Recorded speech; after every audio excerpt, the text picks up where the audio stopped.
Make sure you post witty, funny, and useful content during big events. All right. You got to be on top of it. You want to be quick when you post things that happen in the world. Okay. Think about the events that bring us all together, like the Super Bowl or the Olympics, the Powerball lottery, different award shows, right? Because most people are watching those at that time. And yeah, Super Bowl about to come up. Y'all know I didn't even watch Super Bowl last year. Okay, I'm sorry, so guilty. But it's the reason why you want to do that is because you want to get your post out quick as possible, because it has the more potential to be viral, especially if something funny happened or something really just ostentatious happened, just astounding. You want to put it on there. So think about all the events in 2022, okay? That if you were to post a few minutes after the news or even that same day, the post probably would have gone viral. When, Will Smith SmackDown. How many memes did they create, y'all? In minutes. Create? Yes. Okay, because that's how it's gonna go by. Look, you go have fun and relax with your Super Bowl and all of those other things, but you're also going to be like, oh, let me create some content on this because this can be some good stuff, right? Think about student loan laws. All kind of stuff we're rolling, right? Texas blocked the forgiveness loans, right? But people who got on that quickly, I see when I do things like that, I get more engagement because it's something new. I'm informing my audience and I look more like the expert, okay? A news story may ask you permission. Let's say you did a video, okay? It's original content, it's your content, and they might ask you to repost your video so they can use it in a news story. And when you get posted on the news, what do? They have to always credit their sources. So who are they going to credit if you post an original video, okay, of you standing out in line trying to get a Powerball ticket or whatever it is, because it's at its, I think in Texas, it was at its highest ever. I was like, man, I should have got one. I mean, I don't gamble, but it was just, I was thinking about class. I was like, yeah, that's something. Then I could have just been talking about, how we go every Friday, but let me not get on people today. All right. So, but your followers are going to engage with it. Okay. Will it always go viral? No. Right. I had some stuff in a group go viral that I posted in, right? There's a whole group that was built from the fact that George Floyd died. And this person has been able to monetize, not because they were just doing it, but they wanted to monetize Black people. And it has like almost 2 million people in that group, 2 million. And so for other people to even post in there and to market people, they charge people. And it's not outrageous. They were charging people $100.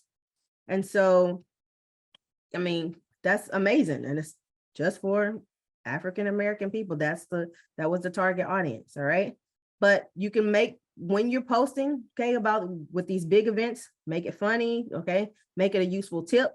Okay. For example, during the pandemic, many businesses didn't know how they could apply for that PPP loan and the EIDL loans, right?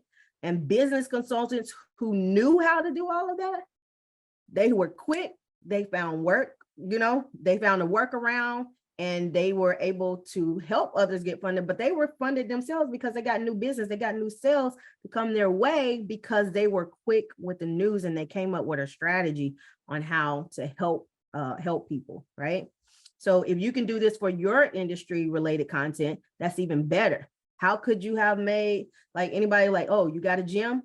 How could you help businesses pivot if there is another pandemic, right? So if you can get on top of the news or whatever's happening out there, whether it's a useful skill or if it's just funny or a meme or something, that's going to help you, be seen early on. Some of it are just memes.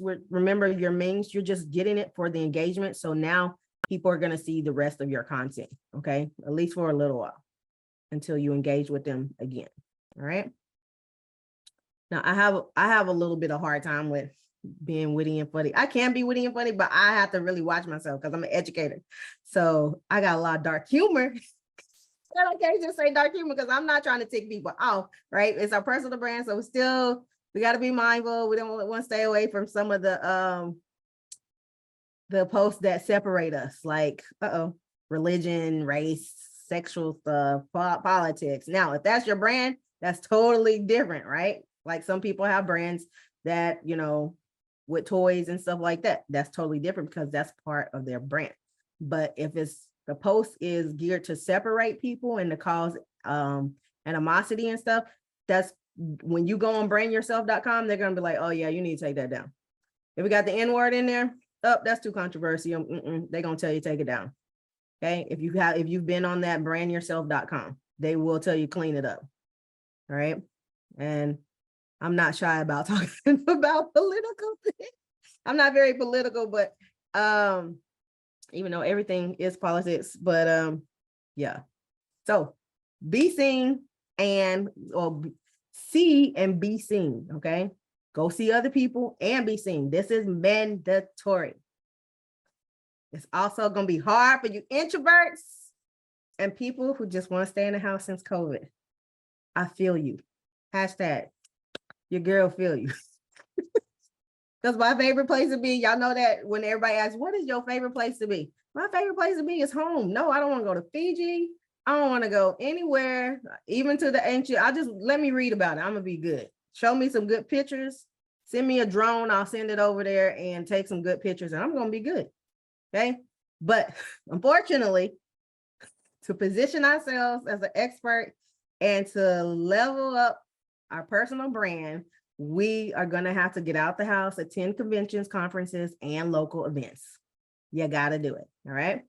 So, but the thing is that you're going to see so many. Exactly. Look, now you might I could be invited to so many things. And then on the day of, I'm like, yeah, I'm not going to make it. What you doing? I'm in my pajamas. Don't be like me, please. Let's get out there. All right. So, but there are a lot of positive things when you do start getting out and getting to conventions and different things like that. All right. Because one, you get to network with the people in your industry. You get to see what your competitors are doing. Okay. You get to see what the people you look up to or hate. All right. Hopefully don't waste our energy on the hate. Love or like are doing, right? You get to see all the different companies and brands that are surrounded by your space, things that you probably never even thought of, and what they're up to. Okay. These could be potential partners. They could be potential clients. These could be potential people that you work for as a brand ambassador. There could be opportunities there. Hint, hint. Okay, I can't get that eye thing. But hint, hint. All right, because new businesses always want to get more marketing, right? So they're usually going to end up at these different booths. They're going to have different booths and they're going to be there. So you get to see what's new in your industry and what's going on out there because they're going to be doing seminars. They're going to be doing talks inside the classes, in the hallways, all kind of things, right?